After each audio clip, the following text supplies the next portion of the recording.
Bet the board. What do you mean you don't bet? I mean, I don't bet. You know, I don't gamble. I don't. I never have, and I never will. Yeah, right. I'll bet you $20 I can get you gambling before the end of the day. You owe me 15 grand, pal. Pay him. Pay that man his money. It's the Bet the Board podcast. God likes me. He really, really likes me. In the end, I wound up right back where I started. I could still pick winners, and I could still make money for all kinds of people back home. And why mess up a good thing? Here's Payne Insider and Todd Furman. Welcome into the Bet the Board podcast, NFL Week 5, Monday Night Football edition, and one hell of a weekend yet again that the National Football League never disappoints. I'm your host, Todd Furman, joined, as always, by my esteemed colleague and co-host, the one, the only Payne Insider. And Payne, it felt like legitimate carnage from the injury standpoint all over the National Football League yesterday. Yeah, it feels like it's been going on a lot this year. And the injury report has dictated line movements more than it has in recent memory. There's no doubt about that. Yeah, and the one good thing, thankfully, we have somebody that can shed a little bit of light later on in the show as Deepak will break down all the biggest impact injuries and what they mean not only for the point spreads, the totals, but also your fantasy football lineup. But as we always do on Monday morning, it's all about the good, the bad, and the ugly, Payne. And I think the most logical place for us to start would be with the good in relation to the handicap that we broke down, and the game played out exactly as we envisioned Sunday night. You said it was going to be one of the biggest X's and O's type chess matches, and Joe Burrow, the advanced stats did not lie for what he was unable to do leading that Bengals offense. You lead the way with that because you sent me the text of what Joe Burrow's numbers looked like, but correct me if I'm wrong, that was his lowest completed air yards of his career? Lowest completed air yards of his career was exactly right. And when you look at some of the numbers, I mean, they're somewhat staggering in terms of what they were unable to do. I mean, it's 4 yards per attempt for Joe Burrow. He had one deep ball that was incomplete, and it was all sorts of throwing the football horizontally. It almost looked like old school Ohio State with Urban Meyer calling the plays, and that was what the Ravens needed to do as far as making adjustments from what we saw go awry in the two meetings last year. They were not going to give up the chunk yardage. Now, granted, that gets a little bit easier with T. Higgins not in the fold, but at the same time, you saw Jamar Chase catching the ball much more frequently on wide receiver screens, needing to make defenders miss, and a credit to John Harbaugh and the defensive game plan as they slowed down the Bengals. They knew they couldn't get into a firefight, and it ultimately allowed them to get the game-winning field goal from Justin Tucker as time expired. Exactly, and I think ultimately you look at a Bengals offense yesterday that was below league average in EPA per play based upon this scheme and style that we thought the Ravens would smartly deploy. And when they got away from that even, and you saw them send blitz, you're like, oh, geez. And Burrow ate it up there. There was that drive before the half that ended with the Hayden Hurst touchdown. And that drive, it felt like they changed their defensive scheme. They almost outthought themselves and said, hey, they know what we're going to be doing here. They're going to be in their 4-minute offense. They're going to be willing to check down. Maybe we should go to a different style. Baltimore did. They sent some blitzes. They played a little bit more man on that drive, and sure enough, the Bengals went down and scored, but came out of the half smartly going back to what worked in the first half and what worked against the Bengals virtually all season to this point. The one part I did leave out of that is that it basically meshed not only with Joe Burrow's yards per attempt being so low, the Ravens blitzed at the lowest rate in a game that Joe Burrow has faced during his NFL career. So we'll see what Zach Taylor is able to do when he goes back to that whiteboard to make a couple of adjustments. At the same time, I have to give the Bengals credit as well. They didn't allow the big play. Now, granted, Lamar Jackson missed not one but two easy touchdown throws to start the second half. And I know you and I were texting back and forth because the last thing you want when you have a total, as we of course saw earlier in the day, is a big play to loosen up the game. Thankfully, those fell harmlessly to the turf, and it allowed us to play comfortably within a one-score margin without either team playing catch-up. The fourth down miss was a big one. I think that could have turned some things. Obviously, when we talked about this game, we break these games down. You can kind of get a feel for which games we have money on based upon how elaborate the breakdowns are. And that's a game that, we had some money on the under there at 48.5, and it ultimately closed 47.5. But it was completely scheme driven, to your point, on both sides of the ball. Unfortunately, we got a couple breaks there. You had some long drives end in field goal, and I know if Harbaugh lost that game, he probably would have been questioned for the 4th and 1 field goal attempt to take it to 6 rather than win that game with a touchdown. But there were some nice drives. You obviously had the elongated Bengals drive that ended in 0 points, which was a nice one for that total. I'm not quite sure what Zach Taylor was doing there with the Philly special, the double reverse that lost 15 yards. It was like, hey, we need more room here. And then, listen, there's very few offenses. I can think of one off the top of my head. I don't really want to be biased about it, but there's very few offenses that within the 5-yard line you can create some type of fantastic play where you get a player involved no one expects, and you get like an underhand or a sidearmed toss that leads to touchdown. I think that team plays tonight, but you're right. Zach Taylor did not do tonight, very Dane. good. That's a good point. I just, be yourself, right? The idea, that we're getting Joe Burrow to attempt this like underhand sidearmed pass to some receiver no one's talked about. It just, leave that for Andy Reid. You know Patrick what? Mahomes. The one thing I will say on that is that the Ravens looked ready for it. I mean, there weren't any holes in the middle of the defensive line. They obviously bucked and bowed there. I thought they're there's very few things opposing defenses aren't ready for when it comes to Zach Taylor. That's a very good point. Right. It's very much our talent succeeds here or it doesn't type of offense. That is a very good point and a extremely fair assessment when you look at the way things unfolded there. But all right, if we're talking about good quarterback play, I'm taking the low-hanging fruit, and we're going to pat Josh Allen on the back for what he was able to do against the much maligned Pittsburgh Steelers defense that needs TJ Watt back desperately and could have needed him back yesterday.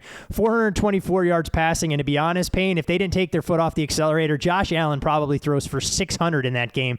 A 98-yard touchdown pass early to Gabe Davis. The floodgates officially open, and you saw Buffalo continue to take their foot off the accelerator, a game that underbettors, to use your line, lived a very charmed existence.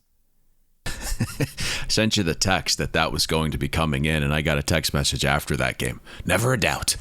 So that was one that was interesting. To your point, the most impressive thing about Josh Allen, when you put that game in the context of the weather, 17-mile-per-hour crosswinds in Buffalo yesterday. And Josh Allen was like, F the wind, I'm just going to throw right through it.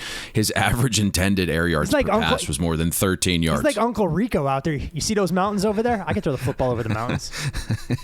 That was the highest intended air yards of the week with that 17-mile-per-hour crosswind, and it led to Buffalo having the number one offense in terms of EPA per play. To your point, if the game wasn't such a blowout, we might have seen a new passing record because Josh Allen had 348 in the first half. The record was 554, but we unfortunately didn't get much help from Pittsburgh's offense to keep Buffalo attacking and Josh Allen to supersede that record, which would have been fun to see. Yeah, I mean, I haven't seen a defense play that poorly in a half of football since we watched Oklahoma on Saturday against Texas, but I don't want to take shots at low-hanging fruit. Other good that you saw come from Sunday's performances? I thought there was a lot, right? And it starts in the first game. You have to give Daniel Jones, Brian Daboll, and Mike Kafka kudos. That trio was fantastic yesterday. And you think actually about what they did and the odds that were stacked against them. Daniel Jones was banged up to the point where Daboll brought in 2 quarterbacks Monday for workouts. And the one area where we thought the Giants might actually find some success was on the ground. But if you remove the one wildcat run from Saquon, that wasn't the case. Now, I know there was some rushing touchdowns within the 5 that will distort some EPA numbers, but you remove that wildcat and you look at the down-to-down success the Giants had, that was not what we envisioned for that offense having success yesterday. They needed to have a little bit more success. And then you think about the game script being down double digits, which forces Daniel Jones to move the ball through the air without Sterling Shepard, Golladay, Toney, Robinson. And somehow the Giants finished second in EPA per play. Daniel Jones finishes 4th in terms of completion percentage above expectation among all the quarterbacks that have played to this point in the week. We'll come back. That was fantastic for those three guys. Just huge. I mean, the coaching disparity, massive yesterday. I was going to say, I figured we'll come back to that game, but Green Bay ain't getting positive accolades for what we saw in the second half. So they'll have their moment. Just give us a few before we circle back. I want to give the Chargers credit, Payne, and I know you have probably some of the numbers in front of you for what they were able to do. I mean, the element that's been missing from Los Angeles' offense had been the ground game, and they went absolutely nuclear in their win against the Cleveland Browns, holding on for dear life, 30-28, obviously aided by Jacoby Brissett throwing interception at a key juncture of a game for the second time in as many weeks. 34 carries for the team, 238 yards rushing. Austin Eckler showed that burst, 16 for 173. They even got Joshua Kelly involved. And while I know the Browns' run defense is nothing to write home about, as it's been a real problem there as they have some depth concerns in their own right, if this Chargers offense can go on the road and show balance, it makes them that much more dynamic, especially when they get healthy as far as their skill positions are concerned. Yeah, that was the one breakdown that we talked about, because a lot of times you get variance when two bad units are going against each other. And that was a Chargers offense that didn't really show an ability to run efficiently. That was a Browns defense that has not been able to stop the run, and you got that variance. And you got it actually within it's hard to explain, right? So when you look at the Chargers, they didn't wow you in terms of success rate rushing, but they hit some gashers, and so they ended up being number one in EPA per rush of all the teams that played yesterday. And that was something interesting. We saw that burst from Austin Eckler. Looks like he's a little bit healthier. Kelly got involved as well. But this was something that we go back to our preseason previews. We thought the interior of the Browns defensive line was putrid. They were relying on guys that had never produced before. It was a very thin unit. You had Myles Garrett back, didn't look 100%. You had Jadeveon Clowney back, didn't look 100%. And so the Chargers were able to get that ground game going. And when you look at a 2-point win, it was vital that they were able to get some things going on the ground. But to your point, I thought Jacoby Brissett blew that game a little bit, but it was handicapped even perfectly. You know, think about where the Browns were going to find their success on the ground. It was outside. The very first big run chunk play is Chubb to the outside, and Asante Samuel put on his best Matador costume as we approach Halloween. And so I thought that was a very interesting game there. Kind of played out how we thought. I'm a little ticked off.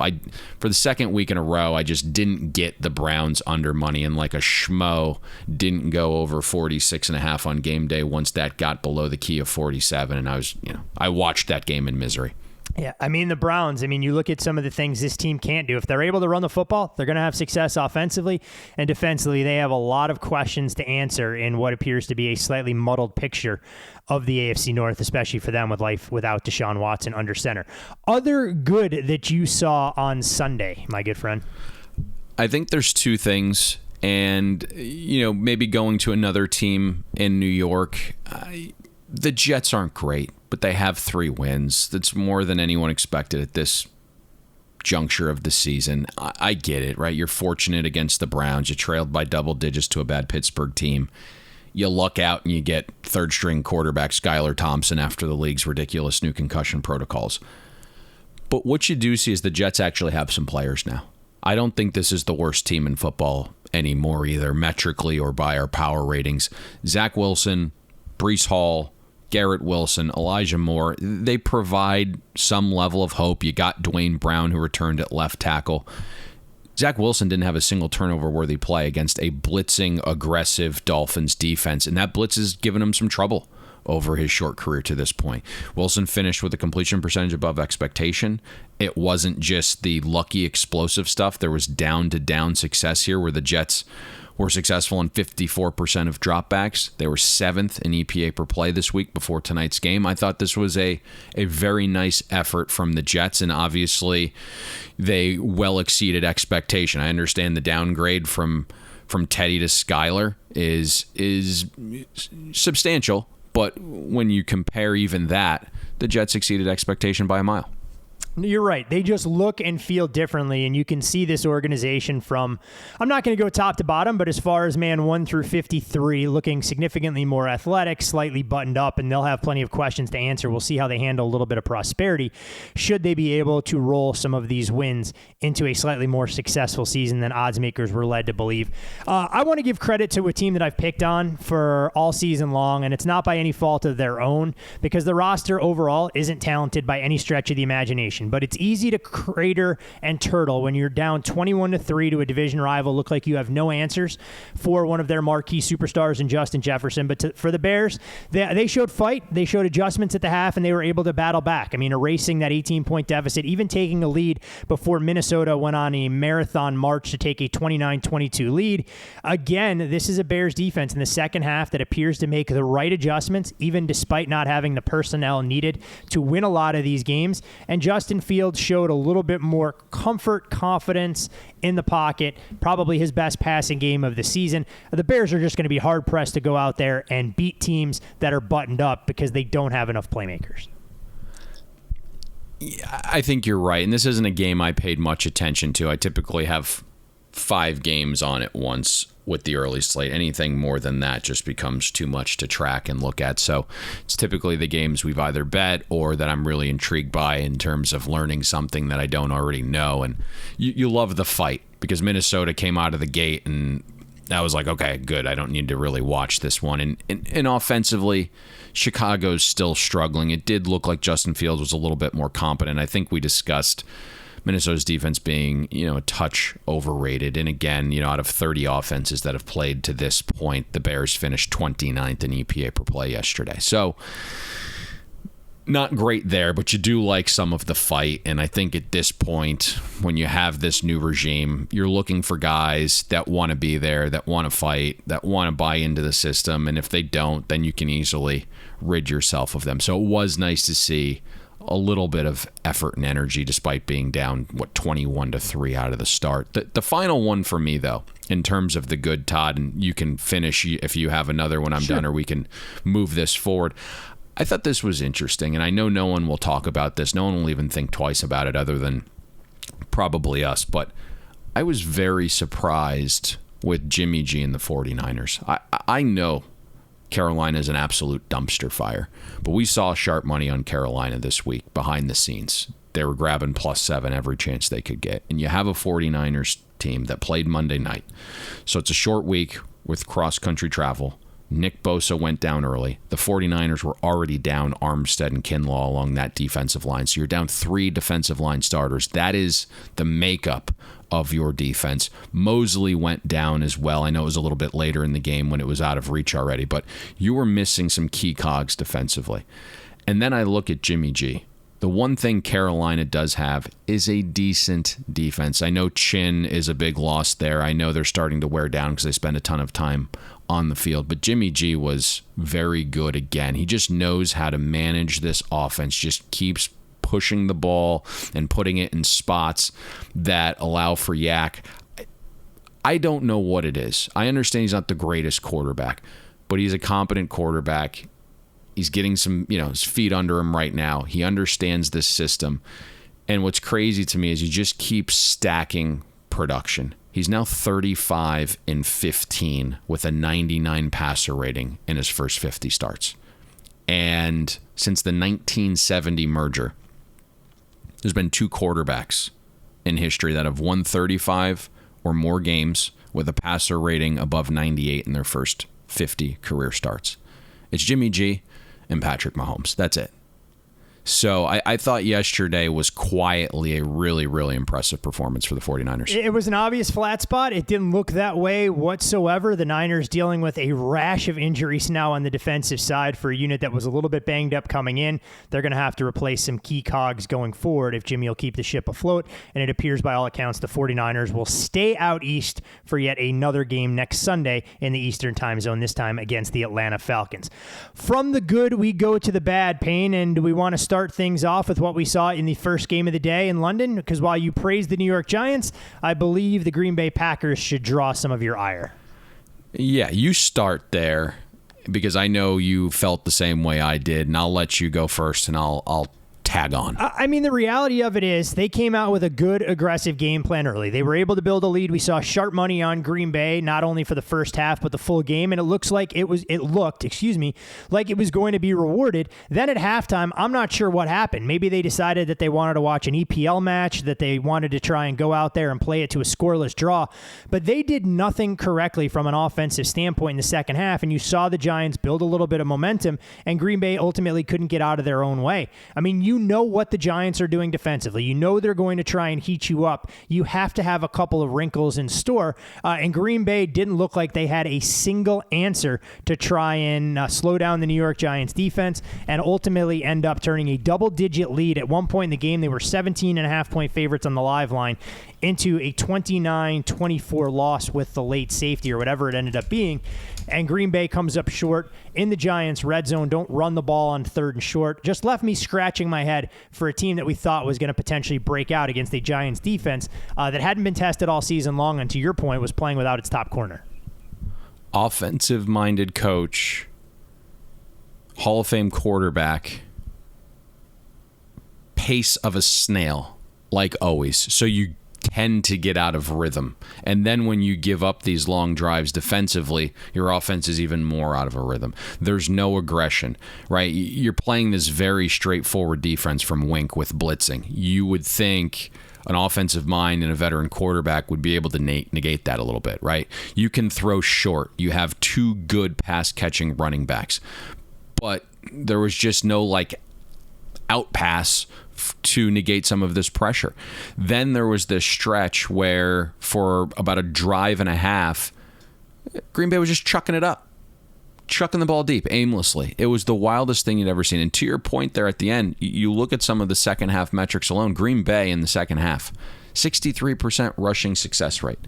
We're just going to pass every single short yardage situation. It was mind-blowing to me. In the second half yesterday, in total, negative 0.15 EPA per play without the Giants' best cornerback in the game. And defensively, we thought this was going to be a unit that improved year over year. You didn't really lose much defensively. You added one of the better players from the Georgia defense up front. You were getting the cornerback situation with Jair Alexander to be much healthier this season. And they have been a flat-out disappointment. I don't know what Barry was doing yesterday, but it just looked like you were playing 5 guys in coverage against a receiver group that was decimated, and yet everybody was wide open. So it was an ugly, ugly performance from the Green Bay Packers. If that was ugly, I'm not sure what we saw unfold in Jacksonville between the Jaguars and the Houston Texans. When you look at that box score, the Jaguars should have won that game going away. Poor decision-making, to say the least, from Trevor Lawrence. Inaccurate passing throughout the course of the day, and one of the single dumbest penalties I may have seen a rookie in the National Football League take on a dead ball situation where they should have had the ball back that ultimately led to the Houston Texans game-winning touchdown drive. Trevor Lawrence, completion percentage, 15% below expectation. Worst mark in the league this week.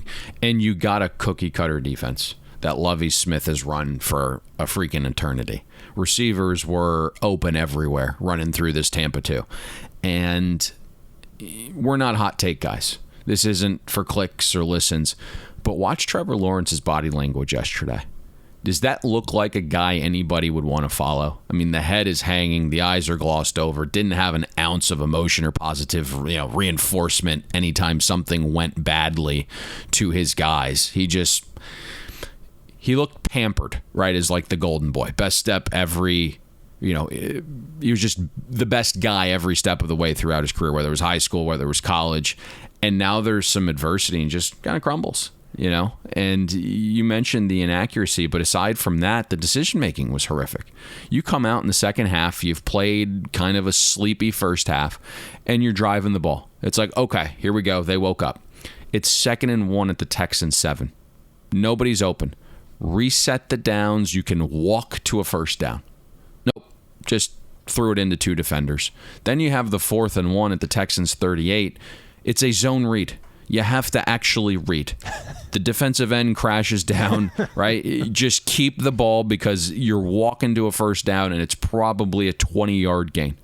And hands it off to the running back who gets swallowed up the middle. This, to me, was a huge swing game for the Jaguars organization. You've either turned the corner or you haven't. And to lose that game, it just felt like the old Jaguars again. And down to down, things look fine, right? Outgained the Texans by nearly 200 yards, and it would have been much more, to your point, if Walker had not reset the downs on the touchdown drive with 2 ridiculous penalties on one singular play. Tough to do, but somehow Walker managed to get 2 penalties on one play that wasn't even a play. Jumped off sides on 3rd and 20 at midfield, then picked up a 15-yard penalty. And what makes it so bad is I understand these guys are playing hard and you want to see that energy and effort. But you have to have some semblance of a mind knowing the situation. Even if you get a sack right there, it's at midfield. What's the relevance there, right? You either get a stop or you get a sack. It's the same thing as an incomplete pass. Like, great, you sacked Davis Mills on 3rd and 20. That's why you jumped offside. You had to get to him. Instead, the Texans are doing what? Punting from their own 47 instead of the 42? Like, it's irrelevant. Use your head. You don't need a sack there. And you can live with the jumping off sides. It's the grabbing Davis Mills and throwing him to the turf when the play is clearly dead after you see him basically give up on the play that just left me going, what am I even watching here? Yeah, and just that was the game where you're 2-2.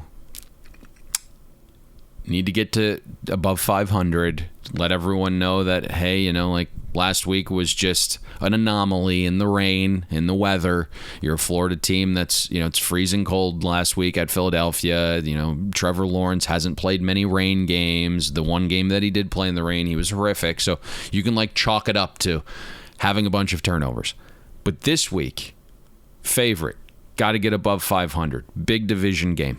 And mistakes, penalties, didn't look like a quarterback that was ready to lead his team, and everyone seemed like they recognized that around him. There just wasn't much energy and effort, I thought, from Jacksonville yesterday. Well, it's funny that you talk about leadership, Payne, and quarterbacks, one that had a life-changing deal, and I originally had it in the bad, but I think it should honestly go in the ugly category, and that happened in Arizona, where, yet again, the Arizona Cardinals get off to an extremely slow start, find themselves in a 14-0 hole, are able to come all the way back, tie the Philadelphia Eagles. The defense gets a stop late in the game. They're trailing by 3. Kyler Murray looks like he's going to put the team on his back, and then all hell breaks loose with Kyler Murray scrambling for what a lot of people, including Kyler, thought was a first down, spiking the ball on what then becomes 3rd and 1, and the Arizona Cardinals missing a 43-yard field goal that would have sent the game to overtime. But even above and beyond Kyler Murray and what we saw there were some of the comments from Cliff Kingsbury after the game was over, and instead of using the collective we, basically calling out his team saying they need to start faster. This is an Arizona Cardinals team that's now lost 8 straight games at home, and I'm not sure who the leader of that sinking ship is, if it's their franchise quarterback or if it's a head coach that may have one foot out the door trying to figure out which college football job he wants to take in 2023. Yeah, I think you said everything perfectly right there. The Arizona Cardinals are fortunate at this point to have 2 wins because the Raiders blew a game with a massive lead. And this is not a good football team. They continue to start super slow. Now, in the second half, they were the better team yesterday. And they finished 3rd in EPA per play of any offense when you look at just the second half.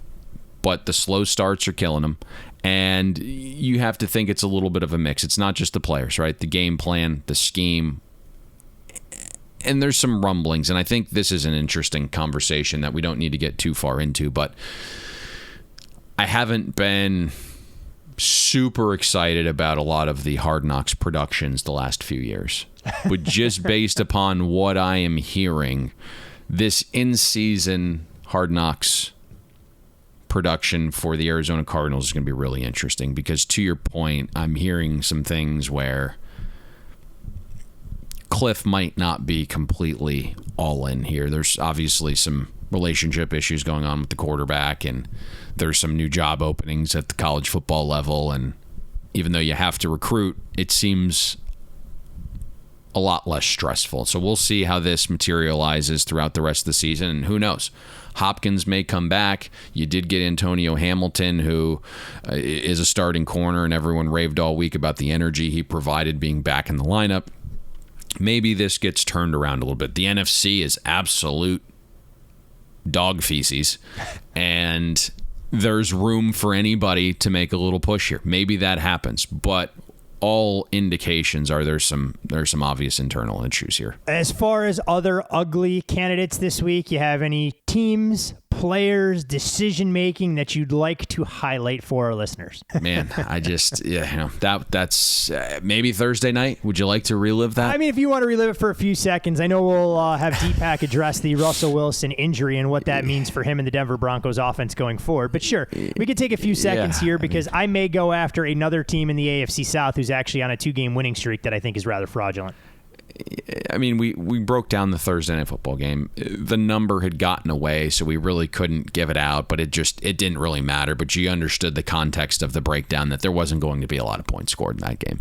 And even before Deepak goes and breaks down how significant or impactful this Russell Wilson shoulder injury is, we kind of told you before the game started that this is something he was dealing with, and there's a reason he was limited all week leading up to that game. And now we find out that he was, taking some injections. You had the 2 workhorse running backs out, then Hines leaves the game early. Just, you're looking at 2 offenses that are struggling right now. The Colts obviously are looking for that identity. We know the offensive line is just not what it had been in previous years. It was nice to see Alex Pierce come along because that'll be a nice complementary weapon, but you have Matt Ryan learning a brand new system, brand new offense. It's going to take some time there, and the parts just aren't great. And the one thing that we mentioned going back to the Broncos offensively was early on in the season, they were decent with their down-to-down success. They're just fizzling out in the red zone and goal-to-goal situations. Now, all of a sudden, when we broke that game down through 4 weeks, we're saying, oof, now the down-to-down stuff isn't looking great. And then it's probably even worse when you put it in the context of who the Broncos played defensively the first 2 weeks. How does the Seahawks defense look right now? Not good, Bob. Right? Not good, Bob. Texans defense is, it is what it is. It's very cookie cutter. They don't have a ton of talent. It's, a defense that'll probably fight to be in that 20 to 25 range. So even the offenses that they played early on weren't great. That's the summation of Thursday Night Football. It just was an ugly game to watch. The craziest part about it is with a win Sunday at home against the Jacksonville Jaguars for the Indianapolis Colts, they can move into first place or at least a half game behind. The Tennessee Titans will be on a bye. And the Tennessee Titans, hey, look, I want to give them credit. They've won back-to-back games. They beat the Colts outright as short underdogs. They took a ton of professional money against them this past week in Washington, where that number went from Tennessee -2.5, -3 on the open down to pick'em. I don't think I saw any shops where Washington actually closed the favorite, but it's a second straight week where the Titans find a way to win a football game without gaining 250 yards. We've given Mike Vrabel a ton of credit for getting the most out of this team. I just watched Tennessee, and I wonder when rubber has to meet the road. You can only dance between the raindrops so long when you average 3.9 yards per play against the Commanders and the heels of averaging 4.7 yards per play against the Colts. Both road wins, they're extremely valuable, but this Tennessee team, Payne, has more fleas than any dog that spent time in the wilderness. Somehow the boys lost another one with the Commanders. I think that's 3 or 4 straight weeks they've gone to the well and steamed that team, and they have some issues as well. And that's really probably the only team the Titans can beat with that effort that they put out there yesterday. There's just not a lot here. Offensively, boy, once that script and initial game plan gets figured out, they don't have much on offense. Defensively, they're just kind of gutting it out. Jeffrey Simmons has been all-world. He's kind of put the team on his back. But again, just dealing with a slew of injuries. It's a team that obviously took steam against under 9.5 wins this year. It's not a good Titans team, but they do continue to be better than the sum of its parts. I still am not quite sure on Vrabel, but the one thing we do understand is there's not a lot of talent here, and they continue just to find ways, and that just feels like them. Ultimately, it's not a good precursor for future success, but they just kind of seem to win some of these games based upon their system and what they do. Listen, I don't like the team. I think Vrabel does a fine job. It's just, I don't know. I didn't watch that game. I didn't really see a need to. I just don't like either of those teams. I don't want to say my mind's made up, but we had a good idea of what they would both be coming into the season. The numbers are dictating that we are correct, and I just didn't want to watch that slop fest for 3.5 hours. You were a smart man. We did get a Deandre Brown sighting out there. 2 touchdown catches for the rookie receiver, or not, I should say second-year receiver that hadn't done much in his rookie campaign. But either way, 2 teams that Amon St. Brown probably gets credit for that motivation, I think. Hey, every now and again, you got to try and light a fire under a guy one way or another. So you saw what he was. Did you Yeah, hear that, or no? I saw the shots there. He has a list of all the receivers that were drafted in front of him. And Deandre Brown, actually, didn't he respond on Twitter to that, basically saying Amon-Ra is not wrong? Yeah, I don't remember the context there, but I do know there was some stuff from Amon St. Brown initially after a press conference when they played each other, the Lions and Washington, and he said, I didn't really see Deandre Brown out there. Did you see him? And so that's the context of that. Hey, every now and again, people need a chip on their shoulder. Some folks need a boulder, and they have to get their wake-up call. But to your point, a game that didn't really bear watching, and Carson Wentz doing Carson Wentz-like things at the game's key junctures, keeping Washington 3 yards from winning that football game outright.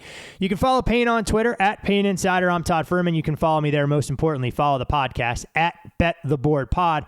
And Payne, from what we saw to looking ahead to NFL Week 6, and we've obviously seen a couple of adjustments around some key numbers in the National Football League, and we can start at the top of the rotation with 251 Bucks and Steelers. Bucks 6.5-point favorites on a look ahead. That number has moved through the key number of 7 out to 7.5, and I even see an 8.5 and 9 at some prominent offshore shops. When you get blitzed the way Pittsburgh did, and yes, the Buccaneers game was in balance late, but they were up 21-0. Does feel like the Buccaneers are getting a little bit healthier. Still some offensive question marks with Pittsburgh, and I think we understand what Pittsburgh's defense is now without TJ Watt. So that's going to be an interesting game, and we have seen it balloon out through the 7. Need to kind of poke around a little bit more there before having an opinion. Cleveland Browns, 3.5-point favorites on your look-ahead numbers. That hook has now disappeared as they'll welcome in Bill Belichick in a homecoming of sorts.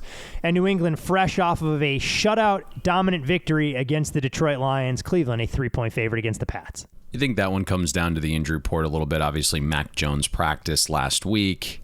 I don't know if he's quite ready to return, something to monitor, but obviously that impacted last week's line a little bit when he returned to practice, and then obviously got announced out. But the Patriots should be able to run the ball on a Browns defense that has some issues there. Keep your eyes peeled on Denzel Ward's status as well. 4.5-point move in your neck of the woods. The Miami Dolphins, 1.5-point home favorites on a look-ahead number. Now seeing Minnesota a field goal favorite, a number to me that suggests that bookmakers believe Skylar Thompson could make his first career NFL start. Yeah, that'll be interesting to monitor. I think Tua probably out. Is it Teddy Bridgewater? Is it Skylar? I'm not quite sure there. If it's Teddy, I would expect this to drop below the 3. And so ultimately, we go back to what I said at the top. Injuries are going to play a factor in where a lot of these lines go. And I think this game's probably the perfect depiction of that. So if it's Skylar, you probably tick out a touch more. If it's Teddy, this will fall below the 3. We haven't seen one of these two teams play yet this weekend. Of course, Kansas City will play host to the Vegas Raiders, a game that we'll preview in just a few short minutes. But Buffalo heads into Arrowhead for not only the marquee game of the afternoon time slot, but in my opinion, the marquee game of all of NFL Week 6, listed as short road favorites as they'll look to avenge that playoff loss against the Kansas City Chiefs. Interesting line. Let's see where this ultimately goes. Again, the Buffalo Bills defense was decimated. A lot of guys did not play. Add Tremaine Edmonds to that list yesterday against the Steelers. A couple more guys out again in the secondary. It still looks like Tre'Davious White is going to miss a few more games. And then on the opposite side, Trent McDuffie potentially trending well to play in this game against Buffalo. Let's see if that gets to 3.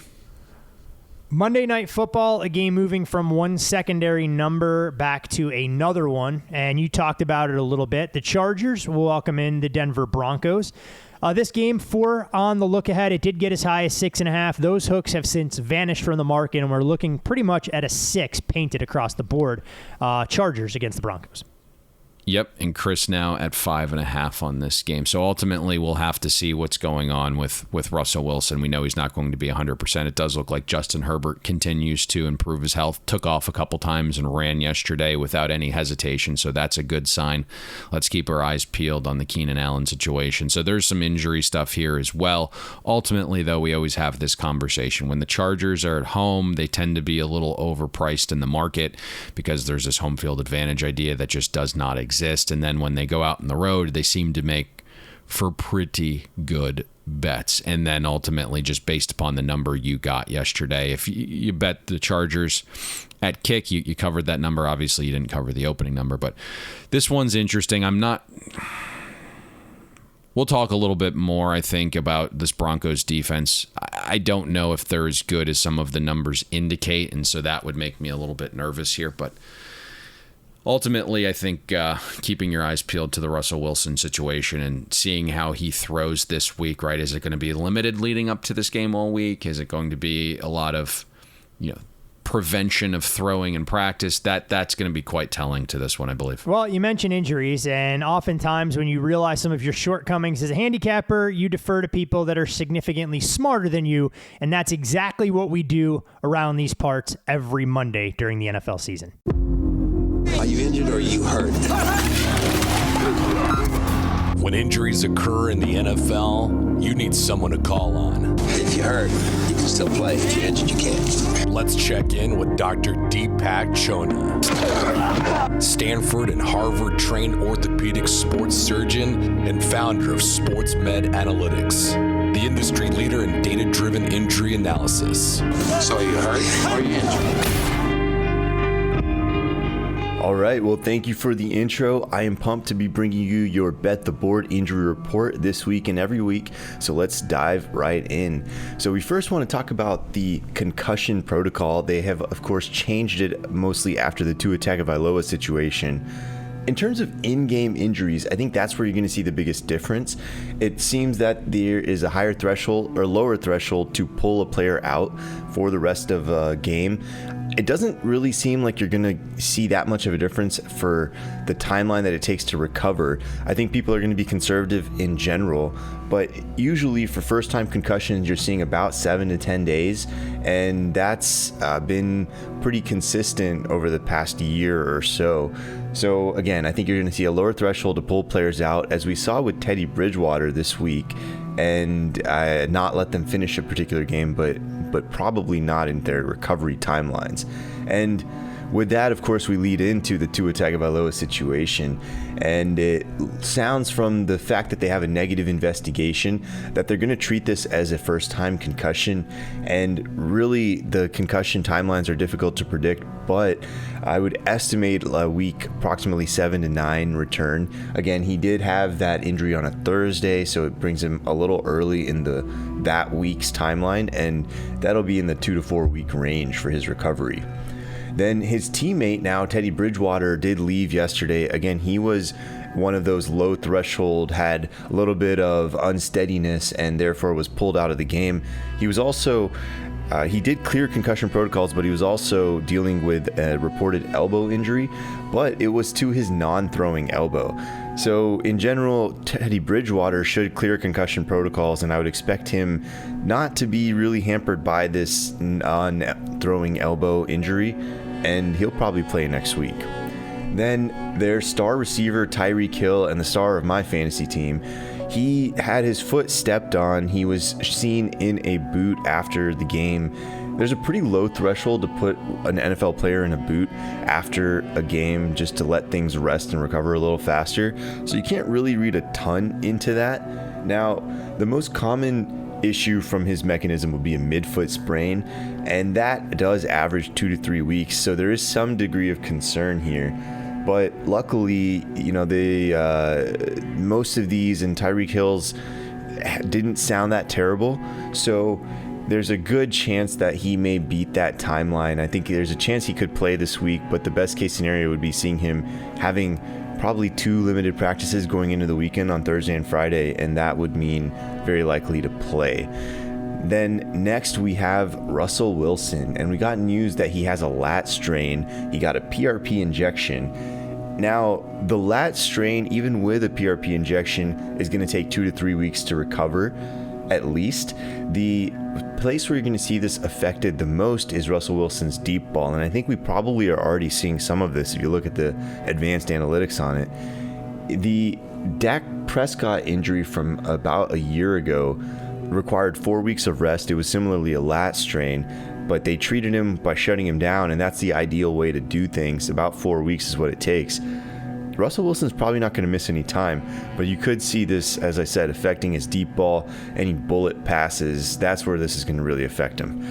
Next up, Saquon Barkley. So he left the game, had negative x-rays and exam, and then went right back in. Looked pretty good when he came back. The most likely issue he was dealing with is called an AC joint sprain. So he landed right on the tip of his shoulder, and right there you have a joint that can get sprained a little bit, but it sounds from the fact that he came back in the game and that he had negative x-rays that nothing really moved out of place, and that's great news. Ultimately, these don't really affect performance when players come back, so I'm not too worried about Saquon Barkley going forward. Next, you have Nick Bosa. Now, he left the game with a groin injury. He was ruled out. Some of these go to surgery, and his brother is dealing with one like that, but based on the time they spent examining him before ruling him out, I would lean slightly against the surgical route. The average timeline here is about 3 weeks, but there's a pretty large spectrum, so we have to wait and see on Nick Bosa. They'll probably get an MRI, and then we'll know a little more. Next is Dak Prescott. Now, we've been hearing rumors from Jerry Jones that Dak was going to walk out of the surgery room straight into the quarterback room, and that is obviously not true. Now, there's possibility of him coming back week 6. 5 to 6 weeks is the average, but the data slightly leans towards the higher end of that, so week 7 would be a little more likely for Dak Prescott to come back than week 6. Now, grip strength, the return of full grip strength, is considered to take at least 8 weeks, and the Cowboys have a week 9 bye, so I'm thinking you're looking at a full strength Dak Prescott when he comes back in week 10, but I do think you're going to see him play week 7. Next up, Deandre Swift and Amon Ross St. Brown, a pair of Lions teammates. Swift missed the game today, but the overall most likely diagnosis for him, similar to Saquon, is an AC joint sprain. His is a little bit more severe, of course, given that he's missed time.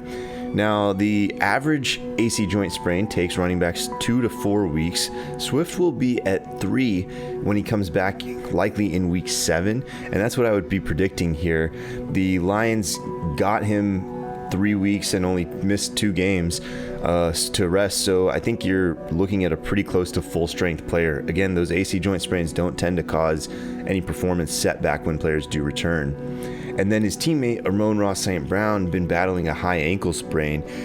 He really only let this one go in terms of playing through it this week because they have that bye coming up, and he knew he could kind of test things out, but as we saw from his stat line, it wasn't anywhere near what we were used to from Amon Ross St. Brown. So I think you're going to be looking at a close to full strength player when he comes back week 7 after the bye.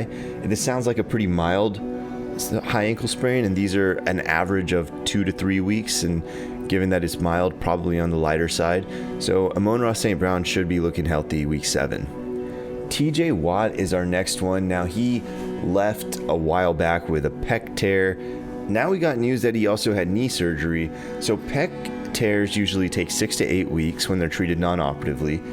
The knee surgery recovery is somewhere around 2 to 4. As a result of that, I would project him approximately about week 10. And the good news is that from both of those injuries, neither is really expected to cause a major performance setback. So I'm thinking you're looking close to full strength TJ Watt when he does come back again around week 10.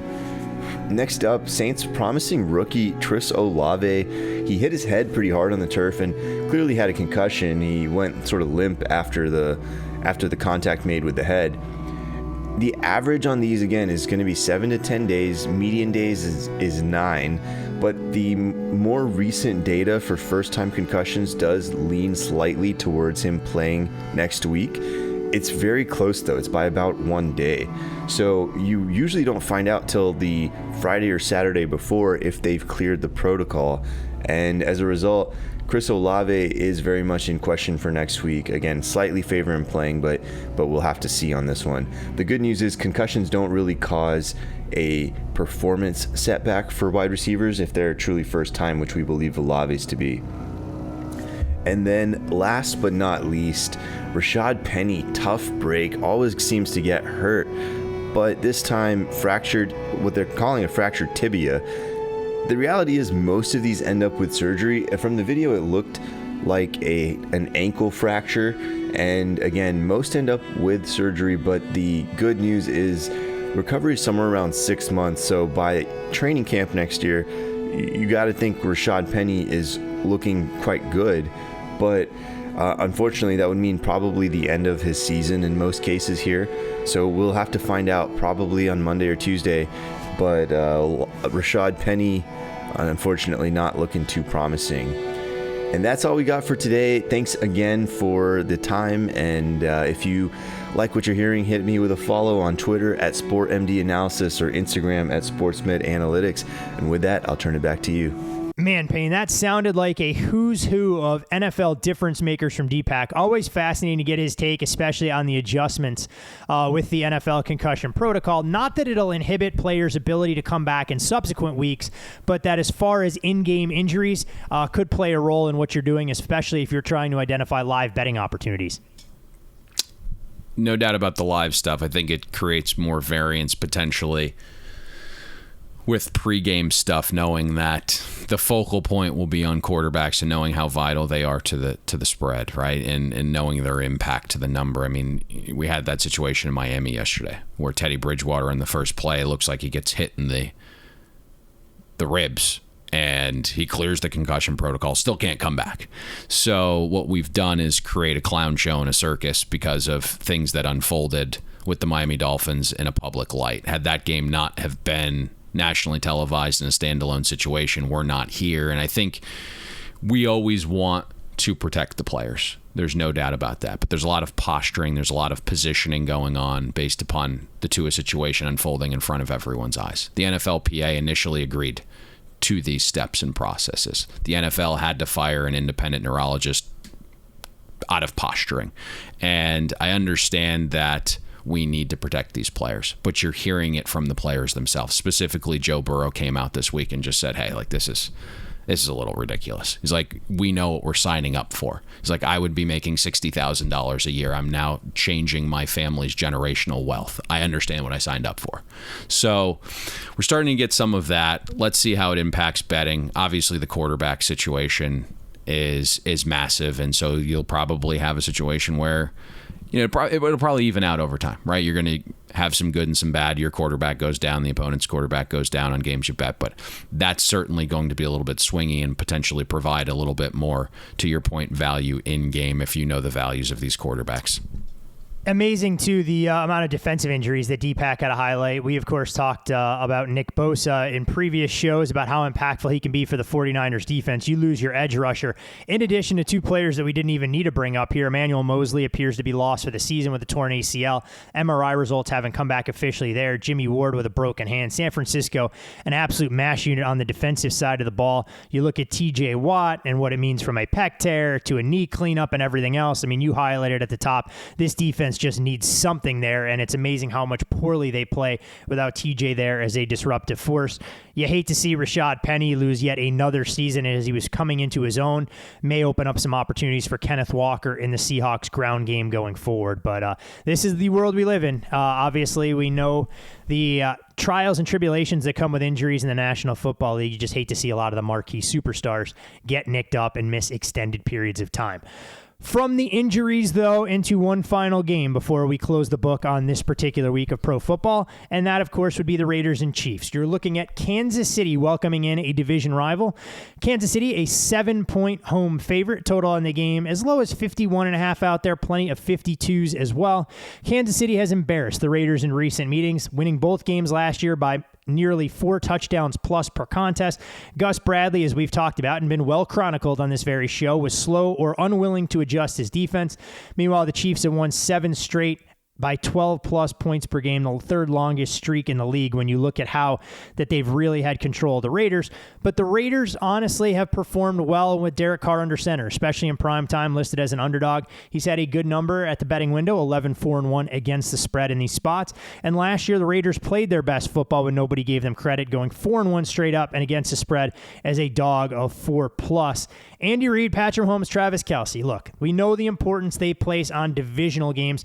The first question I have to ask, though, Payne, from a situational standpoint, can we expect Kansas City to look as sharp and as crisp this game against the Raiders as they did last Sunday night in primetime against the Tampa Bay Buccaneers, knowing they have a massive date coming up against the Buffalo Bills? Can you expect an offense to have one of the better performances that we've seen ever against a Todd Bowles Buccaneers defense and replicate that again? I don't know. I don't know that question. To your point, though, it is the Raiders defense we're talking about here. It is far from the 1970s steel curtain. That is correct. The situation, to your point, you understood. Maybe not so much pregame, but postgame, based upon the comments from some of the Kansas City Chiefs players, how important that game was. It was just another regular season game to Tampa. Obviously, it was a little more to the Kansas City Chiefs, who had lost a Super Bowl in that stadium to that same team. There were comments from Shaq Barrett all week talking about how they were going to do the same things to the Kansas City Chiefs offense that they did in the Super Bowl, and ultimately that provided a chip on the shoulder of the Chiefs. And it was a game that they probably focused on a little bit more. And then obviously you mentioned the big game against the Bills last week, which we just touched on a little bit here in the look-ahead line section. But what was interesting to me, Todd, Travis Kelce came out this week. And there was a quote from him that was really interesting because it's something that I hadn't really known or heard before. But he said, there's a different buzz when the Raiders come to town. The AFC West division is our first goal. You win the division, you get into the playoffs and extend your season. Raider Week is one of the big games through the year that we circle, and it's a huge rivalry at that point. That gets everybody in the organization fired up. So that was surprising to hear from me, for me to hear about Travis Kelce, what he thought about this series and what they do internally for this game. And maybe that's why they have great success against the Raiders. I mean, you look at the numbers, they don't lie. I mean, it's been one-sided traffic for Andy Reid, not just in the division, but specifically for how well this team has performed when it comes to bringing their best against the Las Vegas Raiders. And we'll see if that's on full display here. If the Raiders are going to have a puncher's chance in this spot, Payne, is it all about their offense matching Kansas City score for score, or can they do anything defensively to potentially provide a speed bump for what Patrick Mahomes and company want to do on that side of the ball? So I think the Raiders' offense against the Chiefs' defense has some variance to the matchup that exceeds normal rates. I mean, if you look at the Raiders, they're tied for first in the NFL, scoring on 50% of their drives. Sounds great. The problem is not enough touchdowns. The Raiders just settle for 3 a bunch, and it's mostly because Derek Carr has been inefficient in the red zone, specifically inside the 10-yard line, where he's 6 of 20 on his passes from inside the 10. The Kansas City Chiefs defense has been better than expected, well above average in defensive efficiency, especially when you think about 3 starters missing significant time in Trent McDuffie, Gay, and Dana. But kind of getting back to the point here, the Chiefs are dead last, allowing 37% of plays in the red zone to end in touchdown. So there is this element of red zone roulette, we like to call it, taking shape when the Raiders enter the Chiefs' red area, which heightens normal levels of variance. Past that, you look at where the Raiders have been strongest offensively compared to where the Chiefs' defense has struggled a little bit. And efficiency-wise, Raiders been better on the ground than through the air. Offensively, the O-line for the Raiders has shockingly gotten push. Second in adjusted line yards for the Raiders, something we didn't think that O-line had the capability of doing. Still struggling a little bit in pass protection, but shocking that they've been able to get some push on the ground. Chiefs, though, better defending the run than the pass. In fact, the Chiefs' defense right now, top 5 in schedule-adjusted rush efficiency. Most of the Chiefs' struggles defensively have come through the air. Now, they've played Kyler and Brady and Herbert in these 3 games, and all of those 3 quarterbacks have been forced to play catch-up, so it does skew things a little bit. If you look at just the yards per pass attempt allowed, the Chiefs are actually top 10 there, but you would expect a game state to where the Raiders have to score, to your point. Now, what surprised me so far a little bit about the Raiders offense, everyone doesn't seem involved, and that surprises me, right? Like, you look last week, 58% of the plays are either Devontae Adams or Josh Jacobs touching it. Jacobs right now has the 4th highest running back share in the entire league, and that was a guy that felt like was being phased out throughout the offseason. And when I envisioned the Raiders' offensive setup, it in my mind was going to play out as like whoever is open gets the ball, because we know what Devontae Adams is, obviously. We know Waller's a matchup nightmare. Hunter Renfrow is this precise route runner, and he's always been Carr's security blanket, but it just doesn't feel like the ball is getting spread around a bunch. The other thing that surprised me a bit, even though the Raiders are slightly above league average in pace, they're averaging nearly 10 plays per scoring drive. So it's been very methodical in that sense. But, when you look at this total, it's interesting because I mentioned all the red zone variants, Todd. And then you have this methodical way of moving the ball. I really do respect the group that went over 50.5 here, getting out ahead of that key number of 51. Yeah, it's pretty wild. I mean, to your point, it's either Devontae Adams is the focal point, he gets 100 targets in a game, or he becomes the forgotten man. Now, to your point, the Raiders will get Hunter Renfrow back today. He had a full week of practice after missing the last 2 games dealing with a concussion. Darren Waller has been more or less an afterthought, I think, under 50 yards total over his last 2 games. So the Raiders do have weapons, but you would like to see the ball shared around based on what they recognize pre-snap for what Kansas City wants to do defensively. Now, on the other side of the ball, look, I'm not going to sugarcoat it. If the Kansas City Chiefs are clicking on all cylinders, Patrick Mahomes plays as well as he did against the Bucs, the Raiders aren't even going to provide the aforementioned speed bump that I alluded to. But if the Raiders are going to have a shred of success here, do they just have to go about stopping the run, making them one-dimensional? I don't even know what you're doing in that defensive coaching room, trying to figure out how to pick your poison against Kansas City. Yeah, it's tough, right? It's a really uphill battle, and you look at the Chiefs; they're tied with the Raiders for having scored on 50% of their drives. The difference would be those drives mostly end in touchdowns, and so if you're exchanging 7s for 3s, like that's a good game you want to be in. If you're the Chiefs, right? It's a winning business right there, and the Raiders defense hasn't been very good with touchdown prevention. When teams get into the red zone, they're typically scoring touchdowns. So you have the variance element here where like just complete opposites in the red zone on both sides of the ball. So that's really interesting. You also have to think about who the Raiders have played, right? They're coming off games against the scripted Titans offense and a Broncos offense we told you last week was falling off a cliff efficiency-wise. And we know Russell Wilson obviously has this shoulder issue that's requiring some injection. So this is a big step up in class for the Raiders defense as well. And maybe you get some luck, right? And starting guard Trey Smith misses the game with a pec injury. Something to keep an eye on there for this one. Trey is obviously part of a 3-man group that I think comprises the best interior offensive line in the league for the Chiefs. In general, I think the Raiders defense has improved some. I think that's pretty obvious, right? They kind of know at least what they want to do and who they want to be, but and they've gone from bad to below average in schedule adjusted efficiency.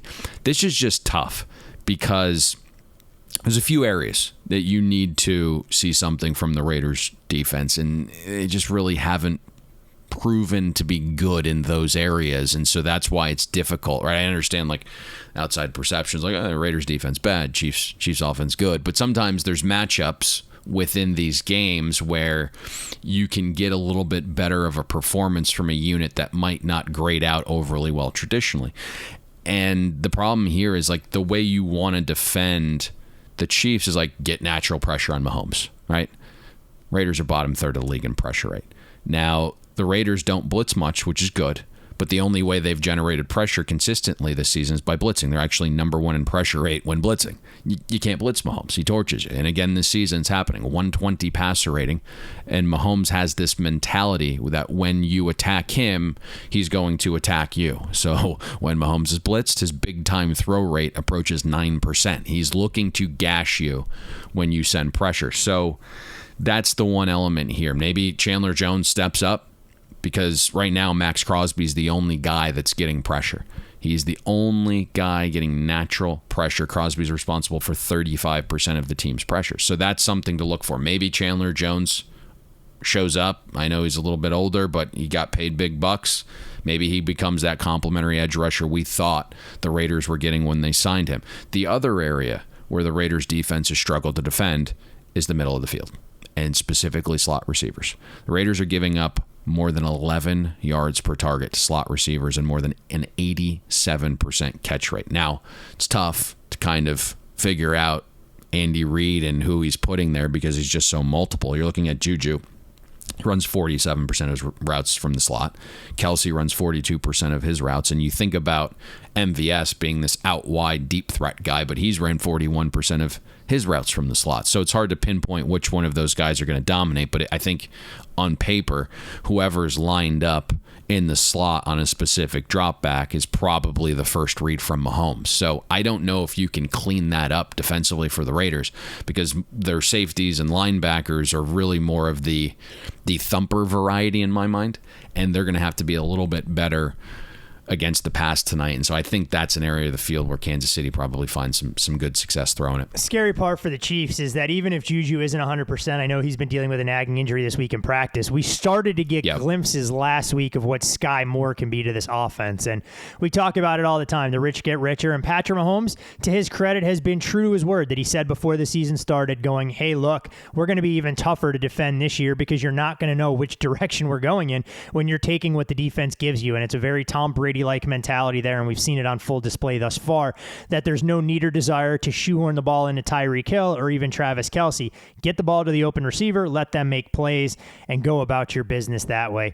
Should be a very interesting football game to try and see. You mentioned having seen some over money below the key there. Have you seen anything in terms of the side? I know out here in the desert, it's pretty much been painted 7, but it was interesting going back and forth with a couple books yesterday who would normally get buried under an avalanche of Raiders money. They said that hasn't quite been the case this week. So even the hometown faithful that love the silver and black may be turning on the local boys when they go up against Andy Reid under the bright lights. I don't know what transpires once casual bettors get out of work at 5 o'clock and they start betting this game. My guess is they're obviously going to be on the Chiefs, but is that going to be enough to impact things and push this to 7.5? We'll ultimately see. But Chris this morning went to 7.5, and as soon as it got there, immediate buy point from the sharp guy. So ultimately, I think that becomes the buy point from professional bettors on the Raiders at plus 7.5. I don't know if I'm going to personally get there, but that seems to be the number that's triggering the buy from pro bettors.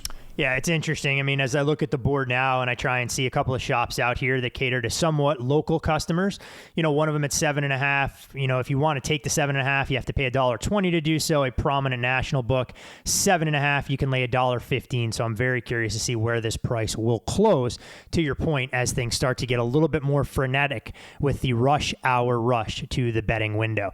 You can follow Payne on Twitter at Payne Insider. I'm Todd Furman. You can follow me there. Most importantly, follow the podcast at Bet the Board Pod. And Payne, this may be the time of the show where we offer up an announcement to our listeners that they're not going to be too thrilled with us. So I have to take that responsibility, correct? Yeah, I don't know what you're talking about. Well, but go for it. No shows. As far as you and you say that, right? You're doing that again. There's going to be a Wednesday college football show with okay. Brad will be doing the college football show this week, so obviously want all of our listeners to tune in. Stay Green will be with analyst Chris Wormy. He'll be available there, but you and I will not be a part of the college football, the NFL coverage, or NASCAR this week, and we won't be a part of the Monday show next week as we kind of get a de facto bye week as we'll take our show on the road. Yes, very first time since the inception of this podcast in 2014 that we're taking a week off in season. So just wanted to give the listeners a heads up on all of that. But obviously, as always, the content will remain there for the most part. So tune into all the shows. It'll just have a slightly different sound to it. Brad has been absolutely white hot with his college stuff, so look forward to that. I know Chris is looking forward to not having me steal his spotlight on the NASCAR side, and we'll be right back here a week from Wednesday, you and I, breaking down some of the biggest games on the slate. So want to just give the listeners a heads up so they're not taken by surprise, as you guys are our extended family, and that's why we have so much fun doing these shows each and every week. Any other final words of wisdom, parting shots, things you would like to share with our listeners? No, we've managed to take a Monday podcast longer than an hour. So, well, the good, the bad, and the ugly. It kept us busy for about 35 to 40 minutes. So sometimes that's how it works. Best of luck, all of you guys, with any Monday night football investments on the Raiders and Chiefs. Tune in Wednesday for the marquee matchups with college football with Brad Powers. Like we said, Stay Green will go live on Friday as we talk about another playoff elimination race on the NASCAR side. And we'll be right back here with you a week from Wednesday as we get back into the swing of things. So good luck tonight, and hopefully we'll see you at the window. Thanks for listening to Bet the Board. You can catch Todd and Payne every Monday, Wednesday, and Thursday during football season, breaking down the biggest NFL and college football games. And to make sure you don't miss any free best bets, subscribe to Bet the Board on iTunes, Google Play, Spotify, or wherever you listen to podcasts.